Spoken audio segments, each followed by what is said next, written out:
As I was thinking about us coming back into the building and wondering what it would mean for us, I came across this passage in my heart and said, I wonder if this has something to say to us. So listen with me and see if you track and see what I'm trying to get to.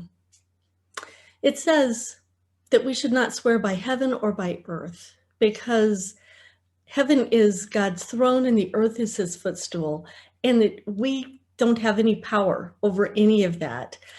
And it says, anyone who swears by heaven swears by God's throne, and by the one who sits on it. So woe to you, teachers of the law and the Pharisees, you hypocrites! You give a tenth of your spice, your mint, your dill, your cumin, but you've neglected the more important matters of law, justice, mercy, faithfulness. You should have practiced the latter without neglecting the former. You blind guides, you strain out the gnat, but you swallow the camel. I was wondering, what's our gnat and what's our camel? We strain out the things we don't like. I know I have some tea sitting on the counter, and occasionally I'll have to strain something out of it that's wandered in there without my knowledge or consent. And sometimes I end up throwing it all out because I can't strain it out clean enough to make me feel like what I'm drinking is pure.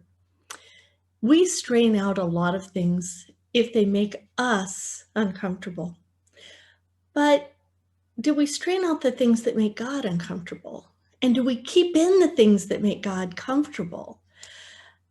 So the gnat, I think we strain all sorts of little things out, and we say, well, we wouldn't do that because we're better than that. We're godly people. But then do we also not take care of the larger things? One of the larger things, he doesn't say they should quit tithing. He says you should do that, and you should care about justice and mercy and faithfulness. So that's my question for you today. As you're praying and as you're reading this passage, which by the way is in Matthew 23, but as you're reading this passage, my encouragement to you is this: when we come back into the building, regardless of when that is, will we be more faithful, or are we being as faithful right now? I want to come back in the building. It makes everybody's life so much nicer. I would love to not just come back in the building, but to be able to have the kind of relationships and the physical touching that we had before. I would love all of that. But if it makes a difference in my faithfulness, then I'm not faithful. Then I'm swallowing the camel and worried about the little gnats around me. I want you to come back in the building, and I want you to come back faithfully, and I want you to do all of that, but I don't want the building to be what you come back for.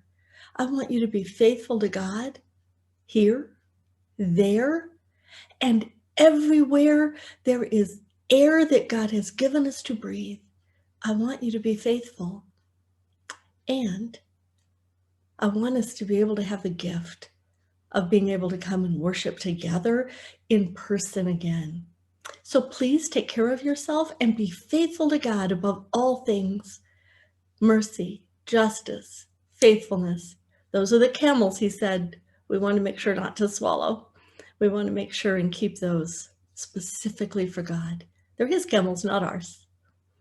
Go in peace.